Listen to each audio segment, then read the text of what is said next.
তারামা ও শ্রী শ্রী বামাখ্যাপার আবির্ভাব রহস্য।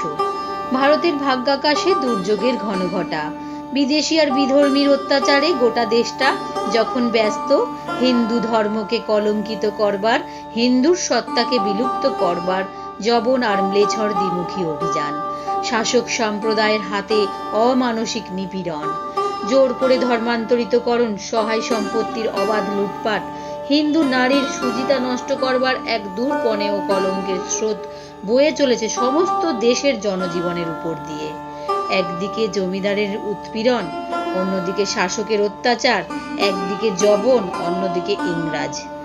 অর্ধ শতাব্দী ব্যাপী সে ভয়ঙ্কর অত্যাচারের কথা অবর্ণনীয়। ধর্ম, রীতিনীতি, ভাষা সবকিছু লুপ্ত হতে বসেছে তখন। ভারতের আত্মপুরুষের উপর কদর্য লাঞ্ছনায় দেশ শ্মশানে পরিণত হলো।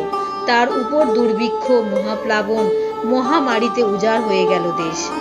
মহাশ্মশান মুখরিত হয়ে উঠল আর্তনাদে। সে আর্তনাদ গিয়ে পৌঁছল জগজ্জননী মহাশক্তির পাদমূলে। সন্তানের দুঃখে রুদ্রাণী জননীর নেত্রে রোষবহ্নি বিচ্ছুরিত হল। বাংলার দিকে দিকে তখন বীরাচারী তান্ত্রিক সন্ন্যাসীদের আবির্ভাব হতে লাগলো। অসহ্য দুঃখ বেদনার ক্রন্দন কলরলে সারা মরুভূমি হয়ে গেল সারা দেশ। জয়ন্তী মঙ্গলা কালী ভদ্রকালী কপালিনী দুর্গা ক্ষমা শিবা ধাত্রী স্বাহা স্বাধা নমস্তুতে। জয় তারা জয় বাম, জয় তারা জয় বাম, জয় তারা জয় বাম, জয় তারা জয় বাম, জয় তারা।